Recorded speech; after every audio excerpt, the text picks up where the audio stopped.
Level shoulders, feet forward. Go for it. We'll just start talking about your trip so far. You were up at 3 a.m. this morning. Before 3, quarter to 3 this morning. Quarter to 3. So we got some deadlifts coming up, so we need to make sure our hips are primed. Okay.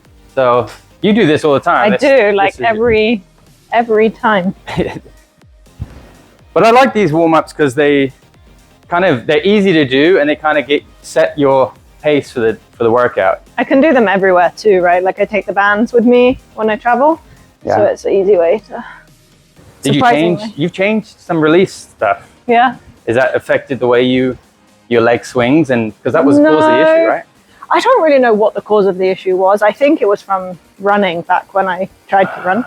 I think that's how I actually did it in the first place. So do you think has there been one exercise that you love the most of all your workouts that you've been doing?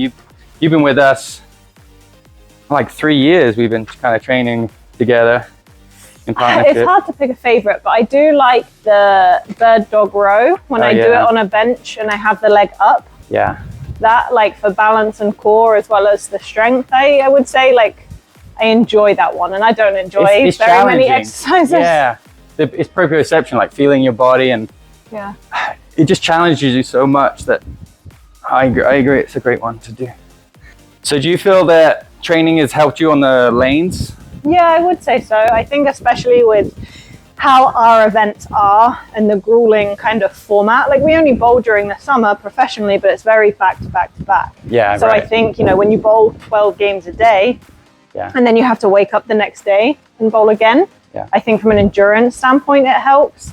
But also, like, I've always struggled a little bit with, throwing the ball faster. And again, the stronger my legs get, the easier I think all of that becomes. You don't have to try so hard, like, because they're just naturally a little stronger. Exactly. So you can still be gentle and really focus accuracy and timing, and yet you're projecting a mile an hour to. Yeah, and I think my wrist strength as well has gone up probably in the last year, which I just feel like my hands, I feel like the bowling ball's mine a little more. Nice. Right? Like, I hold on to it a bit better without squeezing and grabbing it so much. That's helpful. I'm deliberately doing an offset weight, so your core is more activated without having to go so heavy, because again, you're in season. We don't want to create any unwanted tension or anything before you bowl this weekend. So it's just training smarter versus harder. We can still really challenge. The whole point of a deadlift is really connecting all the dots through the kinetic chain. It's making your core work really hard to stabilize the spine while your legs push. But we can do that even more. We can still stimulate all that, but with an offset weight, you're gonna see here that when you lift, the heavier side's gonna, right? You're gonna go to one side. And your job is to try and stay level. So we have the mirror in front of you, and you're just gonna brace like you're doing on a stirler pot or a Pallof press, where that weight is gonna twist, and you're just trying to stay. It's only 5 reps. It's not super heavy, but can you go down evenly, up and down? And you'll notice that your hands, this heavier side comes closer, and this is a bigger gap. So it's trying to, like, where is it? Where's completely neutral? Kind of puts a little bit of the cognitive part of the training back in. It's kind of like the bird dog row, where you're challenged not just by strength, but coordination. Well, the left one touches the ground sooner too. Yeah, right? So it's how do I create the balance through the core? And so this is, again, simulates bowling, right? You've got on here, you've got 15 pounds heavier on this one side. That's the same thing when you bowl. Yeah. So this is just a really good way to functionally train, right? It doesn't look that different to a normal deadlift. It's just that little subtle change that we understand. It definitely feels different though. Yeah. So you are a bit of a workout buff, because you do it a lot. I wouldn't say workout buff, but I think you are. I try to. You're a role model for sure. What's have you done your hardest workout? Is there anyone that you remember that is just like, oh my God, you struggle to get through it? All of them. I can't say I enjoy them, but I have an exercise that recently I've been absolutely hating. The Copenhagen side plank. Oh yeah. Hate it. Hate it. Yeah, most people do. 20 seconds, it feels like a minute. Yeah. Feels like an hour. I like how it feels one-sided while still using both legs. Yeah. So how does your season, like, do your training differ from off season to in season? How do you prepare that in your mind? Yeah, obviously for me, the off season, I always want it to be a lot harder. Yeah. I want to feel like I'm progressively getting stronger leading up to the season. And then whilst I'm in season, for me, it's really important to still do the workouts. Like, that's something I learned my first couple of years on tour. You want to I wasn't very movement focused throughout the tour season. And I definitely noticed from the beginning to the end, like, I felt like I lost a little bit of that strength. Yeah. And from an endurance standpoint, like, you feel more sluggish. So now in season, it's important that I still do stuff. Yeah. But I don't want to lift as heavy, right? I'm not trying to get sore. I'm doing a lot more mobility and stretching, while still making sure on those off days I'm still doing things. Yeah, being active, being healthy, right? Don't be too complicated with it. It's just move and being focused on your bowling. I agree. Yeah, it's like, even if I can't get a workout in, like, I have to walk, I have to do something just to have moved. Yeah. Okay, stagger good morning is next. So the good morning is we're loaded in the back. Now, I don't love this for everyone. There are definitely other options. But when we have our bowling ball and we're in that start position, we're a little bit forward. So we're trying to just strengthen that pattern in the body. So bars on our back, we're gonna take a staggered stance. We're gonna shift the weight back and lift the front toe. My heel and toe are in line with each other, forward to back. And then we're just gonna push your butt back, fold over, and really feel a hamstring stretch in that forward leg. It's really simple, it's a small movement. Depending on your flexibility, we don't wanna go so far that our back starts rounding. We want to cores tight, and it's just back and forth. Just get a nice loaded stretch. And that's the best way to think about it. It's like not so much an exercise, but a loaded stretch. Yep. Good, so those legs are together. I like it. Do they need to actually touch? No, they don't. I think a little wider is actually going to be better for your balance. You'll probably put more focus onto that target, which is your right hamstring right now. And you're really just sticking your butt back as far as you can, feeling that stretch. We don't want the weight to be too heavy, so it's just the bar, which, saying that, is still 45 pounds. Yeah. So when you're training, you're bowling a lot, you're about to go on tour and you're gonna have games and games and games. Do you find a particular part of your body that gets tired, fatigued, sore after that repetitive bowling? If I'm doing everything correctly, then honestly, no. Okay, good. I think I'm pretty fortunate that nothing tends to really hurt or anything. If anything, my hamstring gets tight, but I think that's from prior injury more than anything. The left one that's got the weight on you? No, actually the right one, from where I hurt my ankle. The hamstring gets really tight. So I just have to make sure I just stretch extra. There's times, like bowling a US Open, that my forearm sometimes gets a little bit tight. But again, that's from probably muscling it too much. Yeah, trying to figure out or when you try to trick it too, right? When it's not quite your A game. Exactly. And you're trying to do a little bit different. You'll see that you basically overloaded that system. But that's why I feel like the workouts, or I put a precedence on that, because I don't want to be sore after bowling, right? I want to be able to bowl 12 games and wake up the next day and feel okay. Like, there's still some fatigue just from mental exhaustion, I think more so than I think that's a big one. Body. Yeah. So sleep becomes a big priority. It does, and to me, it's stretching and sleep. Like, I have to make sure that I stretch before I go to sleep. On competition, I mean every day really, but especially on competition days. And then it's trying to find a way to mentally shut off so that I can sleep, because that's the hardest part. You have a good block or you have a bad block, and your mind is running. Yeah, either way probably will do it. You got to fix it if it's bad, and what you're going to do, and the anxiety that comes with that. And then if you bowl amazing, you're living on a high. Yeah, and you're still thinking about what's to come the next day, and do I need to do the same thing? Is it going to change? What you've started and believe you've gained. Yeah. All the feelings that a professional athlete feels. So we talked about, like, if you are excited, you're trying to sleep, or you had a bad set and you're trying to reset, like, how do you process that? If you've just bowled and it's not been your best, I think you had a couple of those tournaments this year. Thanks for reminding me. So what do you do when that happens, and how do you reset to come back swinging the next event? It's hard. A lot of times for me, evaluating what actually happened helps me, and creating a game plan. So it's also situational, right? Like if I have to get up the next day and bowl on the exact same pattern, then I need to make sure I have a plan moving forward. Right.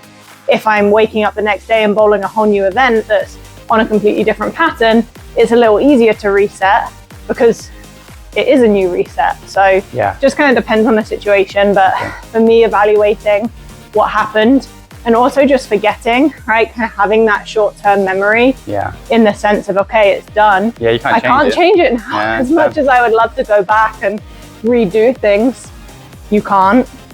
And the lanes, whether they're going to be the same or different the next day, you just have to face that challenge in the moment. Yeah, live in the now. It's like those cliche sayings of live in the now and be present. There's a reason they were saying, right? There is a reason, yeah. Yep. So what is one thing you do every day, no matter where you are in the world, without fail? Is there anything that is... Does it have to be workout related? No. Eat. Yeah. Oh, that's true, right? You never go fasted. That's I love food, so that's my one thing I will always do. Always make sure I have snacks with me, whether I'm traveling or not. Yeah, you are good with the snacks. I know, but I get hungry, that's the thing. And if I don't have the correct snacks with me, then of course you want to not eat well. So I need to make sure I have the protein shakes or the protein bar, some fruit, just to be able to fuel myself. And for me, that's the same when I compete too. Like I like to eat whilst I'm bowling. I know a lot of people don't, but I think that it does help me.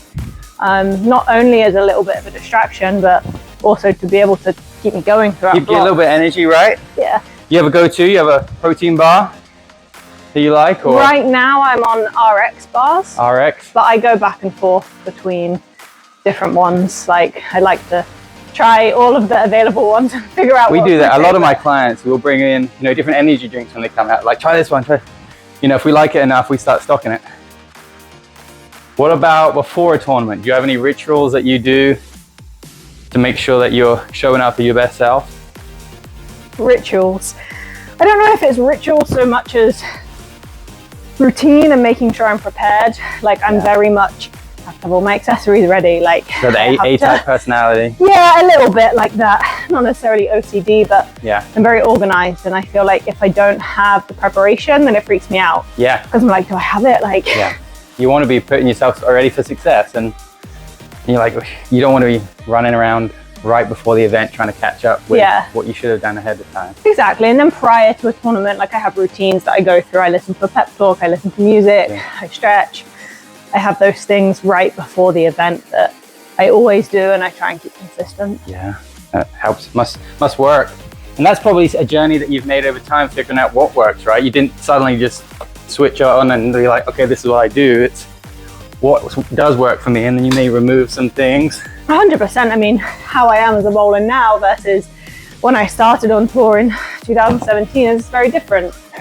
So yeah, a bit more of a veteran now, Yeah, and even I guess my mindset when I started, it was a rookie, it was fun, I was just kind of trying to experience bowling, and now I do it for a living. So it's, the fitness is a little bit different because I know that I have to perform and consistently perform at the highest level.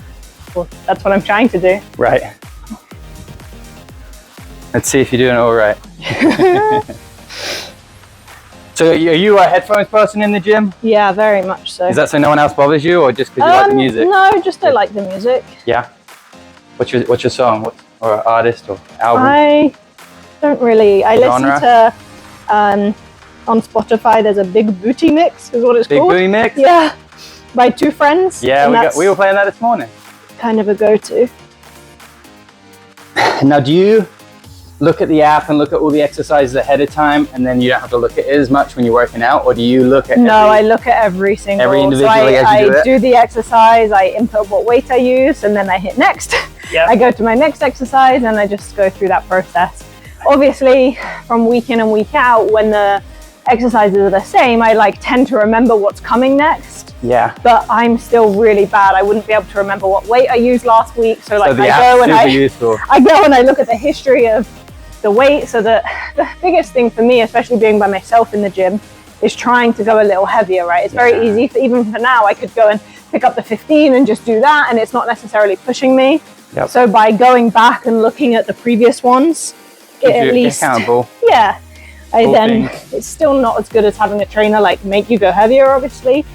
Yeah, and just to talk with you through the process of like, okay, should we go heavier today? And you know, are you really pushing, or are you just having a bad day? Yeah. Just having someone to bounce your thoughts off of. But no, you're doing this really well. No, I'll give you 5 stars out of 5. 5, yeah. And like this, I think if I wasn't competing, like I could go. Yeah, I think you can do more, but that's the whole point of the in-season, is we are still challenging those systems, but not to the highest level of fatigue that is going to be a detriment to when you're bowling this weekend. Start of the tour, how exciting. I know, come around quickly. It did. So you're a role model for a lot of young girls, but also guys. I mean, your journey is one that, you know, even myself took a similar path to the high level bowling community. So do you have any advice that you would give a young youth athlete that wants to go pro?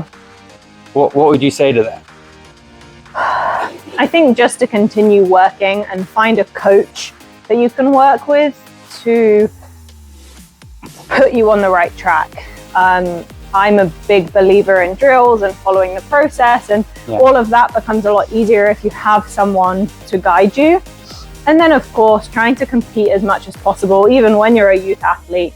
I think the experience that you gain through competitions is invaluable, really. Yeah. I've been competing ever since I was, you know, a young kid, and I loved competing, so that's why I did it. Yeah. And I don't think I realized back then the benefit of it actually, and how much you're learning just by putting yourself in those environments, whether it's about yourself as a bowler or, you know, the lanes and all of that. Yeah, so much learning happening. Yeah, and I think it's important to know that you're always going to be learning. Like with bowling, there is so much to learn. Even at the highest level, we don't stop. What do you wish more fans or up-and-coming athletes knew about the grind of pro bowling?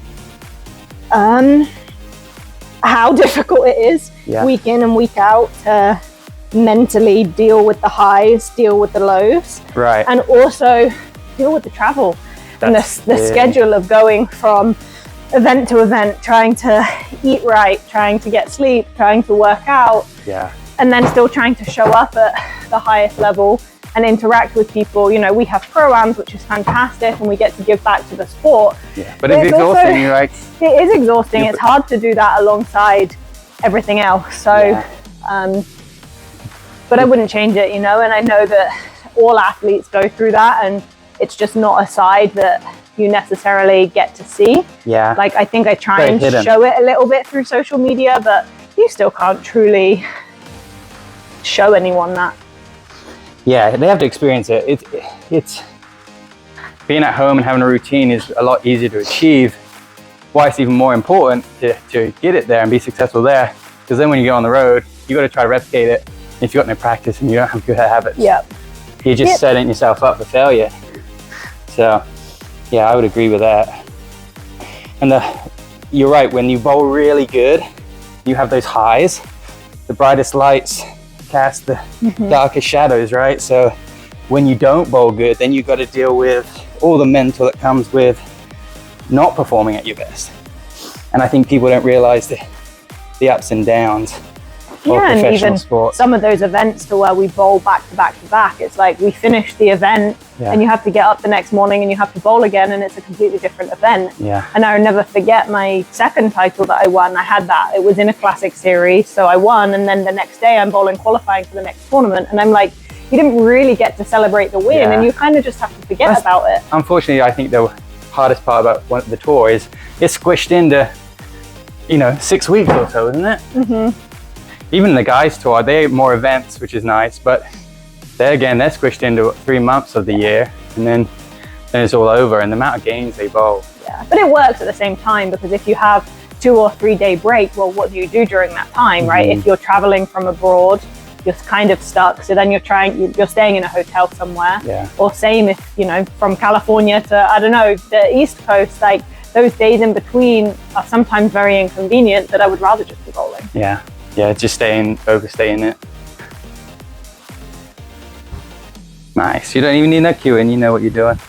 Good stuff. 10 reps. What is the best advice? That's a hard question, but we'll see if you can come up with an answer. What's the best advice you've ever received as a professional athlete that's really stuck with you? That's a hard question. It's a hard question because there's so many layers to it. Like I can go back to being a kid in England and some of the stuff that I heard then, and I think being myself would be the one thing that it kind of always comes back to. Love it. And the one thing that's probably helped me the most on tour, because on tour you start to compare yourself to those around you, and you start to compare yourself to those who are performing well. So what are they doing that I could do? Exactly, my first couple of years on tour, Liz Johnson was dominant. It's okay, how do I bowl like Liz? And I wanted to become Liz because of course you want to be as successful as her. And I definitely went through a stage where I forgot who I was as a bowler because I was trying to change so much. So being me. That's a wonderful piece of advice for people to hear. I think in a world of social media and just everything looks good. I mean, all we're posting is most of the time is the highs, and you kind of hide all the lows that are everything that makes you you. And I think that's why for me on social media I like to be as transparent as possible, because it's hard, you know, and I want people to understand to see that there's good and there's bad. And I mean, normally there's way more bad than there is good, so there's actually a lot to share. It's just trying to show that reality. I think that's wonderful for people to see. It's not all sunshines and roses. If only. How do you manage travel, training, and staying healthy when on the road? It's very difficult. I think, again, it varies event to event. If I can travel with food, I like to do that, like actual meals. And stay in an Airbnb. That's obviously not always realistic to travel with the food. Like this event, I was traveling with so many bowling balls, I had a carry-on, a backpack, so I just couldn't feasibly do it. I try and stay in Airbnbs to have the ability to cook where possible, but I also feel like I'm the queen of living out of a hotel room. So there's just certain things I'll travel with. Like I travel with it's like a mini griddle.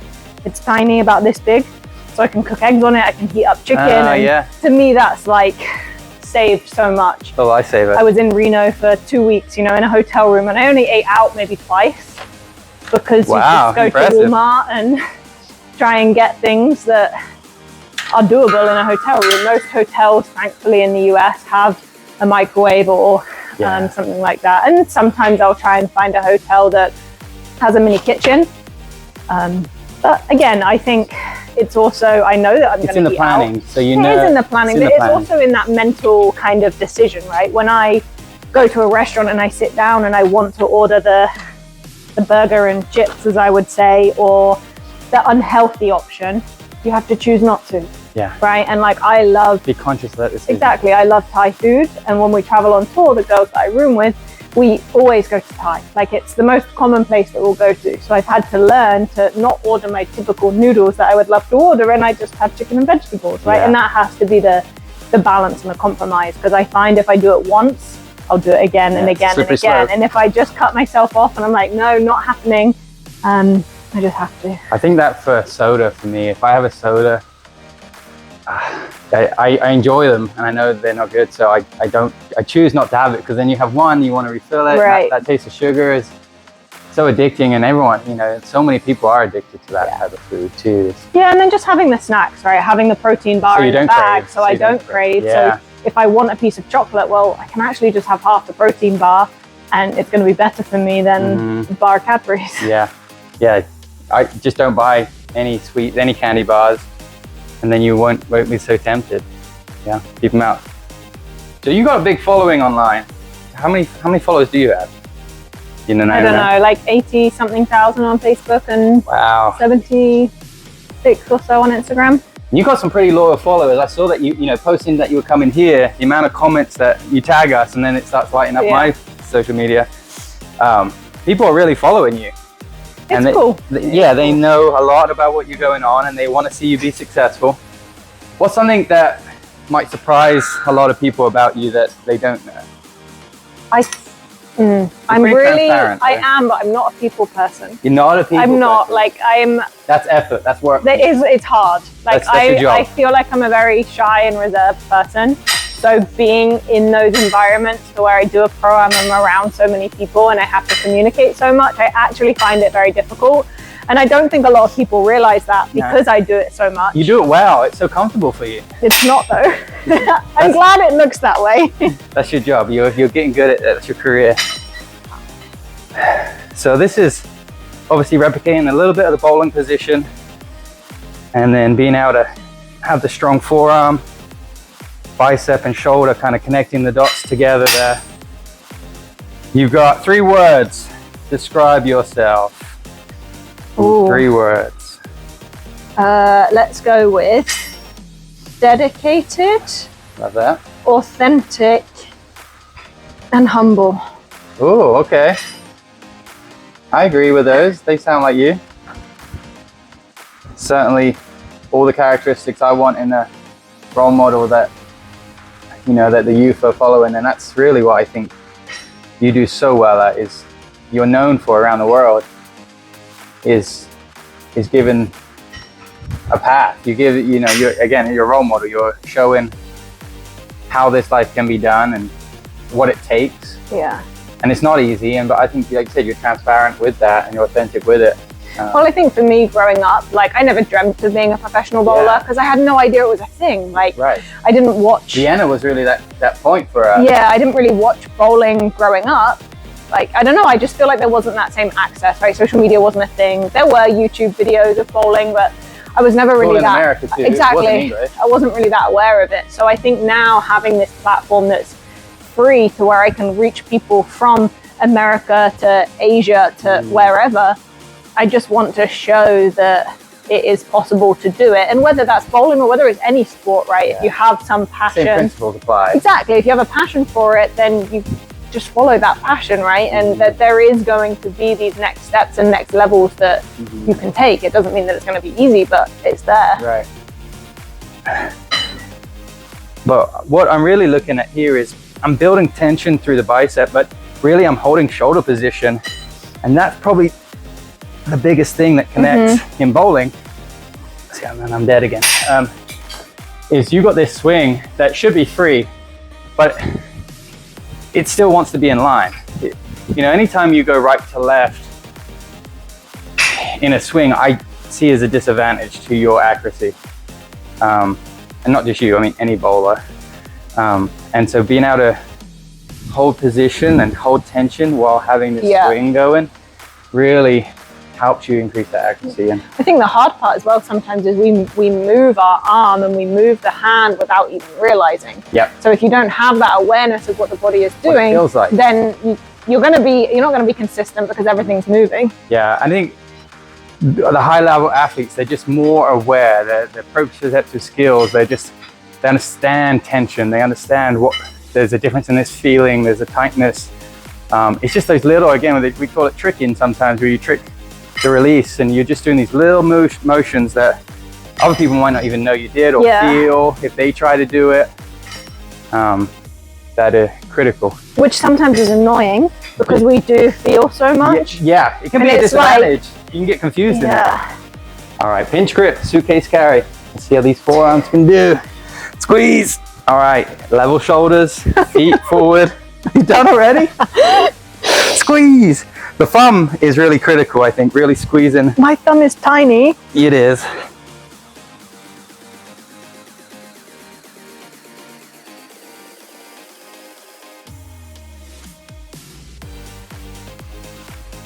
If you were to go pro in another sport, and it's obviously not bowling, is there a sport that you love outside of this one? To actually do myself, no. When I was younger, I used to do gymnastics. Oh yeah. So I think that would have been, if I hadn't have gone down the bowling route, I would have gone down gymnastics route. Okay. But I wouldn't say that I was would have been able to get to the level that I've got to in bowling. Yeah, honestly, no, I'm not the most sporty, athletic person in that sense. Like, I don't just pick up a tennis racket and... to hear that. Our grip strength challenge. We'll see what your grip strength is. Clearly, based off my pinch grip, it's not going to be You're warmed up. You're warmed up. You might be fatigued. We don't know. Or if it's bad, I'm fatigued. If it's good, you're warmed up. And I know it. So we're guessing grip strength. We'll see what Verity's got. So what do I do? Let's do left hand first. You're just going to put your hand in there. Yeah. You're going to put it to your side and you're just going to squeeze it as hard as you can. Yep. Okay. No pretty face. You get the effort on this one. Okay. Squeeze, and then it will show when you let go. It will show what. When do I let go? That's good. All right. Normal. We got you a rating of a normal for a 30-year-old. Normal. Great. Not an athlete. 55 pounds. Let's go right hand. We're going to see a little bit more of the right hand with Verity. We hope. What if we don't? No, I'm sure we will. Squeeze, squeeze, squeeze. And once you feel like you gave your best effort, you can let go. There you go. 67. So you're 12 pounds heavier. Also normal. Stronger. Also on the normal. I'm not sure where it goes up to the strong category. Try it again. Left hand one more time. 55 to beat.